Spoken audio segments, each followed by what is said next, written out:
Oh, yeah. Yeah. Oh, yeah. We're back, everybody. Welcome back to a little show we like to call Roll with the Troll. Roll with the Troll. So I am your host, The Troll, and I'm here with the voice of reason. That's me. Voice of reason is going to say all kinds of really intelligent shit. I doubt it. and I'm probably going to fuck it up with some nonsense.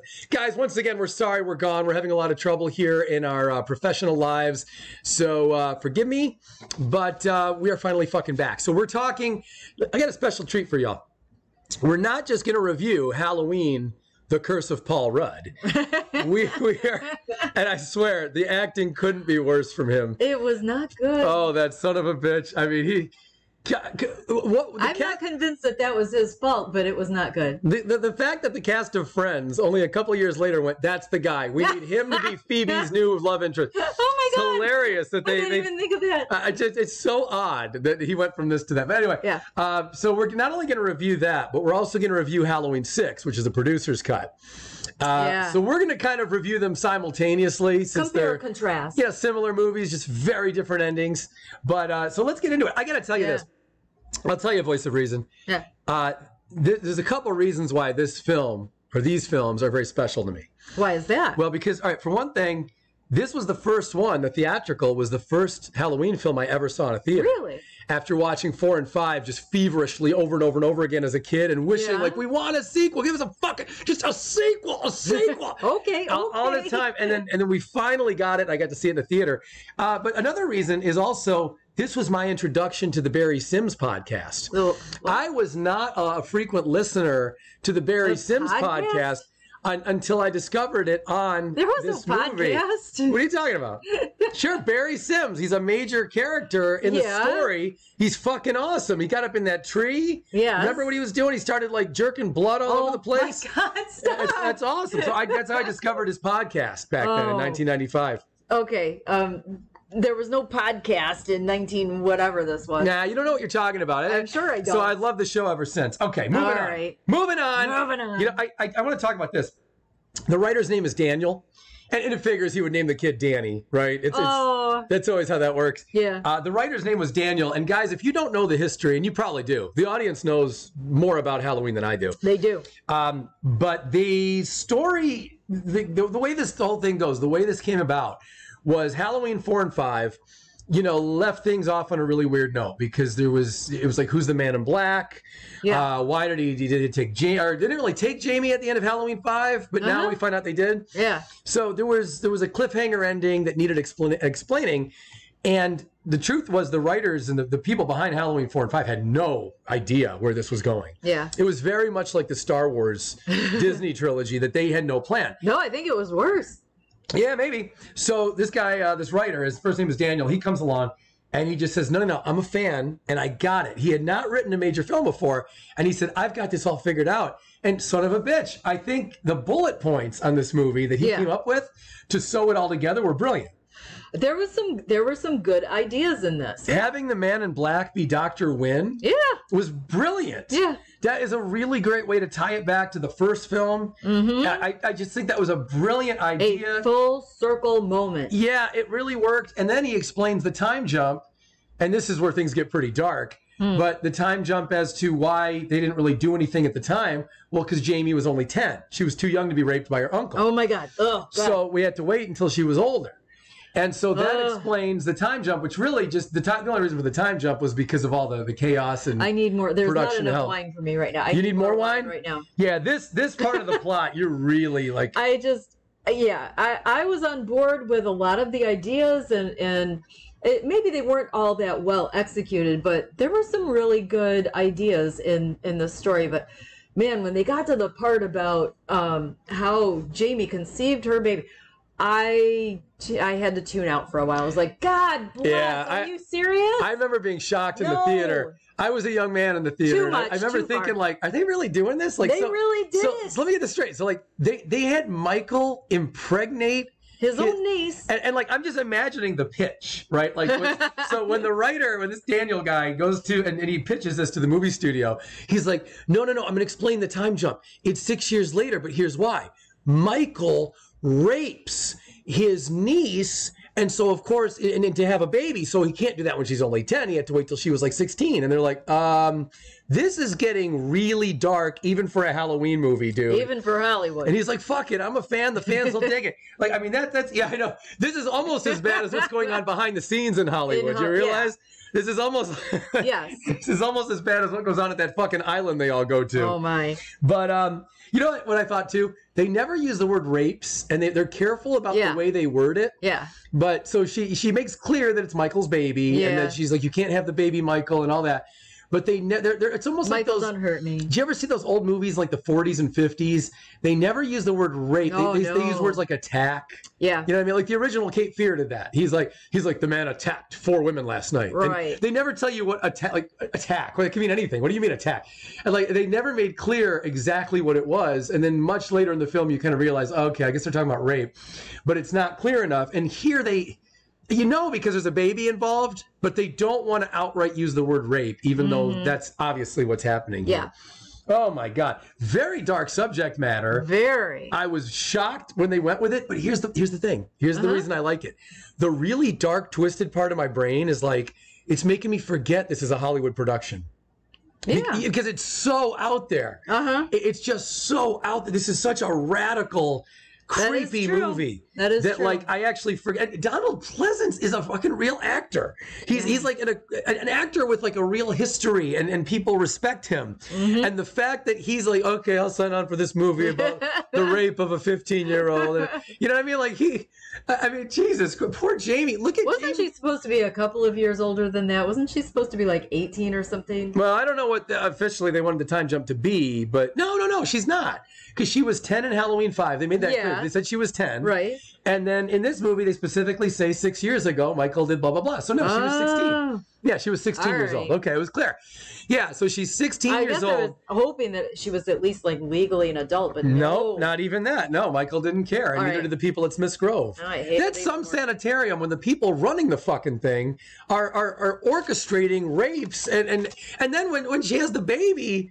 Oh my God! Yeah. They're just like, all right, now we're going to use this as like a weapon. Yeah. What the fuck is going on at Smith's Grove? Some sanitarium. Anyway, let's move on. We got a lot to talk about here. So the movie opens with, I'm not sure if it's both versions, but it opens where we get a couple things. We see the man in black, but we don't see who he is yet. Right. We see that whole thing with his feet again, like in Halloween 5. Yeah.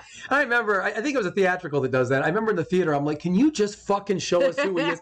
I was getting so agitated. Well, we waited 6 goddamn years. I mean, really, I was waiting, and then I thought, okay, now you're going to show his face. And they're like, no. And I thought, just get to the content. So that was a problem for me. And then you got fake Jamie, who, for the love of God, I cannot pretend in my head that actress is Jamie Lloyd. Yeah, you have a really hard time making that leap. She looks nothing like her. Her mannerisms are nothing like her. There's no, even her facial features are the exact opposite. Jamie Lloyd has like soft features. This girl has like hard, like a witch nose kind of thing going on. You know, very Halloween. I'll give him that, but she doesn't feel like Jamie Lloyd. I got to tell you, too, the way the story goes, they could have had Danielle Harris if they just waited a little longer and maybe paid like a tiny bit more money. Like, that's all that was at stake. And I think they offered her shit, like a couple grand or something ridiculous to be in that. Can you imagine? This is a real movie. And they offer her like a couple $1,000s. And then she's like, oh, I have to wait just a little longer because of my age or something. And they're like, fuck it, we'll just use somebody else. This movie to me would be at least twice as good. If you just had the real actress in it to finish off the trilogy. Yeah. It's a shame that they didn't use her. I would have liked to see her in a third installment. Yeah. You don't change the actress at the end of a trilogy like that. That's ridiculous. Yeah. Fucking stupid. Even Star Wars knew better than to try to recast Leia. I mean, really, they said, okay, we'll just CGI her or something. Yeah. This fake Jamie, to me, just never. I have seen this movie a bazillion times. I cannot process that's Jamie Lloyd. Anyway, let's move on.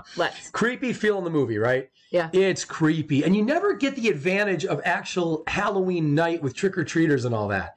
Because I was just going to point that out. This is the one movie that we don't see trick-or-treaters and Haddonfield and going out and going door to door, and Michael like going into back doors and into homes and shit. Yeah, you think that's coming because at the beginning you do see little kids fucking around with that guy's house and everything, but you never get to the point of actually seeing Halloween in full progress. progress. Right. And so that's kind of an interesting Kids thing. in costumes. Yeah, nothing. Some good quotes in this movie, though, huh? You think so? Well, I'll tell you this. One of them, it was a good quote, but it pissed me off. It's when Danny, when Kara walks in and the guy who's been eye banging her from across the street is there. Paul Rudd is there. Also known as Paul Rudd. And Danny says, Tommy's my friend. Yeah. He knows all about dinosaurs. Yeah. And I got to tell you, I'm going to call bullshit right now. I'm going to point this out. Okay. I don't think Tommy knows a fucking thing about dinosaurs. Is he a anywhere. liar? Well, listen, nowhere in this movie is it insinuated at all that he knows a goddamn thing about any Tyrannosaurus You seem very Rex. offended by this. But I'll tell you who does know dinosaurs. Yeah. His friend Ross from Friends. That's the problem that I'm having with this. Because he went on to be on Friends, and Ross was a paleontologist. Ross, in fact, had sex with Rachel surrounded by dinosaurs. You remember this? There were dinosaurs everywhere in that one episode. And now here Paul Rudd is, years before he even meets Ross. Yeah. And frankly, I don't think Ross liked him. I really don't. I never got the impression that Ross really enjoyed this guy's company. I feel like we jumped the shark all of a sudden. A little bit, yeah. This isn't going well. But and he's bragging about he's fucking telling Danny, "Oh, I know all about dinosaurs. You want to talk about dinosaurs? Fucking, I'll tell you about the You don't tell a little kid that you know all about dinosaurs when you're just a fake piece of shit." Oh, wow. And if that's how he's banging Phoebe, okay, come on. Let's move on. Yeah. All right. So one thing I do like, I like how in both versions of the film, he does get caught red-handed when he's jerking off to Kara. He wasn't jerking off. Yeah, he was. Stop it. Come on. No, you think he's just looking just to look? It's not a Playboy. Of course he's jerking off. They didn't show it. Nah, but he's jerking off. Listen, if Michael Myers raped his 16-year-old, actually she would have been 15 because she had the baby now, so she would have been 15. If Michael Myers can rape, it's so disgusting, his niece. I'm so creeped out by that whole part of the story. I can't even fathom It's shocking, right? Yeah. I really did sit in the theater for like 30 minutes going, are they really doing this? Like, I kept thinking they were going to like take it back and the baby was somebody else's. And I'm like, no, that's not going to, I mean, how would they do that? Who else would it have been? They didn't walk it back at all. No, the baby should have been Dr. Wynn's. Then they could have argued over his age and how that was wrong.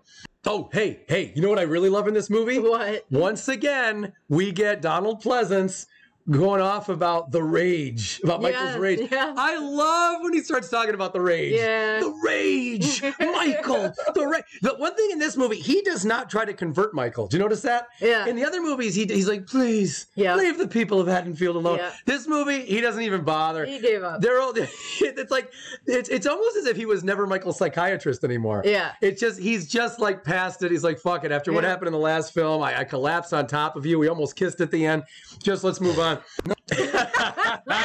Anyway, all right, so let's talk about the endings, because that's, of all the little differences between the two films, the endings are really the big difference, right? For sure. Well, I mean, gosh, there's so many differences between the two. The ending is big, but there's a big difference between the middle part. There's all kinds of stuff in the theatrical that weren't in the director's cut. And the director's cut is... No, it's the other way around. They were in the director's cut, not the theatrical. Oh, is that what it is? The theatrical is the one that... Theatrical moves a lot faster. Yeah. They really move quickly. And like the first 15 minutes or 10 minutes... But it's so disjointed. It's a mess.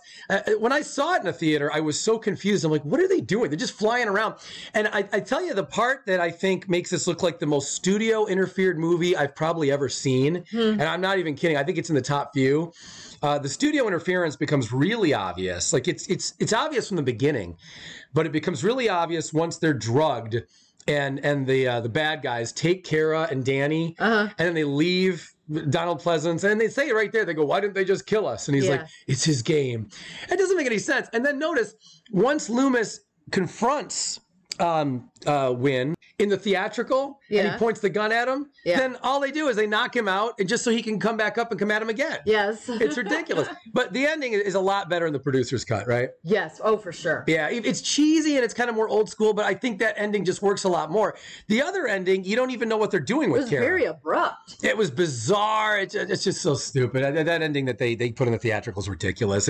He just screams. You don't even know what happened to Loomis at the end. Yeah. And it's so unclear, and you never really get to know what exactly they were trying to do with Kara. We just know that she's in like a cell. We don't know why. Yeah. And then there's Danny. It's just a big fucking mess. Yeah, it was a mess. Anyway, guys, let us know in the comments what you think of this movie, and let us know what you thought of this review. I don't even know how this review turned out. Yeah. We'll see you next time, guys. Thank you all Thanks so much for supporting the channel.